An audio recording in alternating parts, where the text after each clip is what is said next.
ಬೆಂಗಳೂರು ದಕ್ಷಿಣ ಜಿಲ್ಲೆಯ ಮಾಗಡಿ ತಾಲೂಕು ಗೂಡೆಮಾರನಹಳ್ಳಿ ಗ್ರಾಮದ ಬಳಿ ಗುರುವಾರ ತಡರಾತ್ರಿ ಸಂಭವಿಸಿದ ರಸ್ತೆ ಅಪಘಾತದಲ್ಲಿ ಬೈಕ್ ಸವಾರನೊಬ್ಬ ದುರ್ಮರಣ ಹೊಂದಿದ್ದಾನೆ.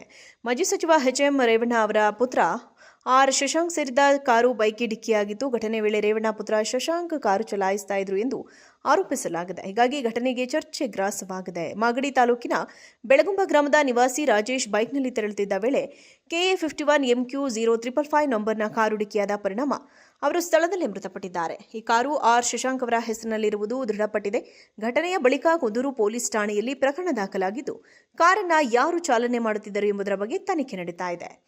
ಈ ಕುರಿತು ಟಿವಿ9ಗೆ ಪ್ರತಿಕ್ರಿಯಿಸಿದ ಮಾಜಿ ಸಚಿವ ಎಚ್ಎಂ ರೇವಣ್ಣ, ಅಪಘಾತ ಸಂಭವಿಸಿದ ವೇಳೆ ನನ್ನ ಪುತ್ರ ಕಾರು ಚಲಾಯಿಸ್ತಾ ಇರಲಿಲ್ಲ. ಚಾಲಕ ಕಾರು ಓಡಿಸುತ್ತಿದ್ದಾಗ ಅಪಘಾತ ಸಂಭವಿಸಿದೆ ಎಂದು ಹೇಳಿದ್ದಾರೆ. ಕುದೂರು ಪೊಲೀಸ್ ಪ್ರಕರಣದ ತನಿಖೆ ಮುಂದುವರೆಸಿದ್ದು, ಸಿಸಿಟಿವಿ ದೃಶ್ಯಾವಳಿಗಳು ಸೇರಿದಂತೆ ಹೆಚ್ಚಿನ ಮಾಹಿತಿ ಪರಿಶೀಲಿಸ್ತಾ ಇದ್ದಾರೆ. ಕಾರು ಡಿಕ್ಕಿಯಾಗಿ ರಾಜೇಶ್ ಸ್ಥಳದಲ್ಲಿಯೇ ಸಾವನ್ನಪ್ಪಿದ್ದಾನೆ. ಆದರೆ ಅವರು ಹಿಟ್ ಅಂಡ್ ರನ್ ಮಾಡಿದ್ದಾರೆ. ಡಿಕ್ಕಿ ಹೊಡೆದು ಪರಾರಿಯಾಗಲು ಯತ್ನಿಸಿದ್ದಾರೆ ಎಂದು ಮೃತ ರಾಜೇಶ್ ಕುಟುಂಬಸ್ಥರು ಆರೋಪಿಸಿದ್ದಾರೆ. ಪರಾರಿಯಾಗಲು ಯತ್ನಿಸಿದಾಗ ಸ್ಥಳೀಯರು ಅವರನ್ನು ಅಡ್ಡಗಟ್ಟಿದ್ದಾರೆ. ಆಗ ಅವರು, ನಾನು ರೇವಣ್ಣ ಮಗ ಎಂದಿದ್ದಾರೆ. ನಿಮಗೆ ಮಾನವೀಯತೆ ಇಲ್ವಾ ಎಂದು ಜನ ಪ್ರಶ್ನೆ ಮಾಡಿದ್ದಾರೆ ಎಂದು ಯುವಕನ ಕುಟುಂಬಸ್ಥರು ಹೇಳಿದ್ದಾರೆ. ತಮಗೆ ನ್ಯಾಯ ಒದಗಿಸಿಕೊಡಿ ಎಂದು ಮೃತ ರಾಜೇಶ್ ಸಂಬಂಧಿ ಆಗ್ರಹಿಸಿದ್ದಾರೆ. ಬೆಂಗಳೂರು ದಕ್ಷಿಣ ಜಿಲ್ಲೆಯ ಮಾಗಡಿ ತಾಲೂಕು ಗೂಡೆಮಾರನಹಳ್ಳಿ ಗ್ರಾಮದ ಬಳಿ ಗುರುವಾರ ತಡರಾತ್ರಿ ಸಂಭವಿಸಿದ ರಸ್ತೆ ಅಪಘಾತದಲ್ಲಿ ಬೈಕ್ ಸವಾರನೊಬ್ಬ ದುರ್ಮರಣ ಹೊಂದಿದ್ದಾನೆ. ಮಾಜಿ ಸಚಿವ ಎಚ್ಎಂ ರೇವಣ್ಣ ಅವರ ಪುತ್ರ ಆರ್ ಶಶಾಂಕ್ ಸೇರಿದ ಕಾರು ಬೈಕ್ಗೆ ಡಿಕ್ಕಿಯಾಗಿದ್ದು, ಘಟನೆ ವೇಳೆ ರೇವಣ್ಣ ಪುತ್ರ ಶಶಾಂಕ್ ಕಾರು ಚಲಾಯಿಸ್ತಾ ಇದ್ರು ಎಂದು ಆರೋಪಿಸಲಾಗಿದೆ. ಹೀಗಾಗಿ ಘಟನೆಗೆ ಚರ್ಚೆ ಗ್ರಾಸವಾಗಿದೆ. ಮಾಗಡಿ ತಾಲೂಕಿನ ಬೆಳಗುಂಬ ಗ್ರಾಮದ ನಿವಾಸಿ ರಾಜೇಶ್ ಬೈಕ್ನಲ್ಲಿ ತೆರಳುತ್ತಿದ್ದ ವೇಳೆ KA51 MQ-0555 ನಂಬರ್ನ ಕಾರು ಡಿಕ್ಕಿಯಾದ ಪರಿಣಾಮ ಅವರು ಸ್ಥಳದಲ್ಲೇ ಮೃತಪಟ್ಟಿದ್ದಾರೆ. ಈ ಕಾರು ಆರ್ ಶಶಾಂಕ್ ಅವರ ಹೆಸರಿನಲ್ಲಿರುವುದು ದೃಢಪಟ್ಟಿದೆ. ಘಟನೆಯ ಬಳಿಕ ಕುದೂರು ಪೊಲೀಸ್ ಠಾಣೆಯಲ್ಲಿ ಪ್ರಕರಣ ದಾಖಲಾಗಿದ್ದು, ಕಾರನ್ನ ಯಾರು ಚಾಲನೆ ಮಾಡುತ್ತಿದ್ದರು ಎಂಬುದರ ಬಗ್ಗೆ ತನಿಖೆ ನಡೀತಾ ಇದೆ. ಈ ಕುರಿತು ಟಿವಿ9ಗೆ ಪ್ರತಿಕ್ರಿಯಿಸಿದ ಮಾಜಿ ಸಚಿವ ಎಚ್ಎಂ ರೇವಣ್ಣ, ಅಪಘಾತ ಸಂಭವಿಸಿದ ವೇಳೆ ನನ್ನ ಪುತ್ರ ಕಾರು ಚಲಾಯಿಸ್ತಾ ಇರಲಿಲ್ಲ. ಚಾಲಕ ಕಾರು ಓಡಿಸುತ್ತಿದ್ದಾಗ ಅಪಘಾತ ಸಂಭವಿಸಿದೆ ಎಂದು ಹೇಳಿದ್ದಾರೆ.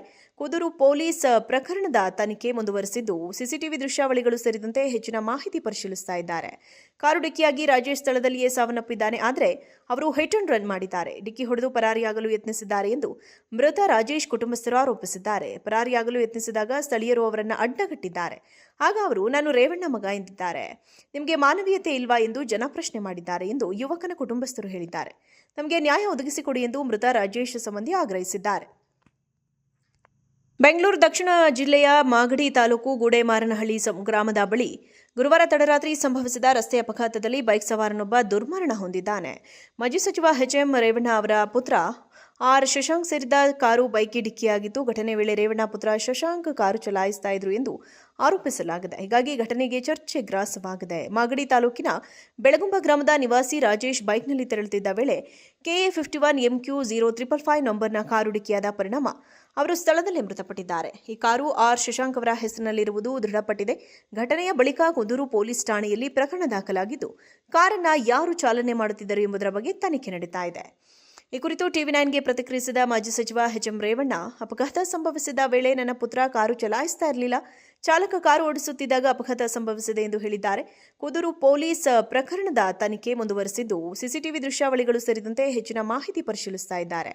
ಕಾರು ಡಿಕ್ಕಿಯಾಗಿ ರಾಜೇಶ್ ಸ್ಥಳದಲ್ಲಿಯೇ ಸಾವನ್ನಪ್ಪಿದ್ದಾನೆ. ಆದರೆ ಅವರು ಹಿಟ್ ಅಂಡ್ ರನ್ ಮಾಡಿದ್ದಾರೆ. ಡಿಕ್ಕಿ ಹೊಡೆದು ಪರಾರಿಯಾಗಲು ಯತ್ನಿಸಿದ್ದಾರೆ ಎಂದು ಮೃತ ರಾಜೇಶ್ ಕುಟುಂಬಸ್ಥರು ಆರೋಪಿಸಿದ್ದಾರೆ. ಪರಾರಿಯಾಗಲು ಯತ್ನಿಸಿದಾಗ ಸ್ಥಳೀಯರು ಅವರನ್ನು ಅಡ್ಡಗಟ್ಟಿದ್ದಾರೆ. ಆಗ ಅವರು, ನಾನು ರೇವಣ್ಣ ಮಗ ಎಂದಿದ್ದಾರೆ. ನಿಮಗೆ ಮಾನವೀಯತೆ ಇಲ್ವಾ ಎಂದು ಜನ ಪ್ರಶ್ನೆ ಮಾಡಿದ್ದಾರೆ ಎಂದು ಯುವಕನ ಕುಟುಂಬಸ್ಥರು ಹೇಳಿದ್ದಾರೆ. ತಮಗೆ ನ್ಯಾಯ ಒದಗಿಸಿಕೊಡಿ ಎಂದು ಮೃತ ರಾಜೇಶ್ ಸಂಬಂಧಿ ಆಗ್ರಹಿಸಿದ್ದಾರೆ.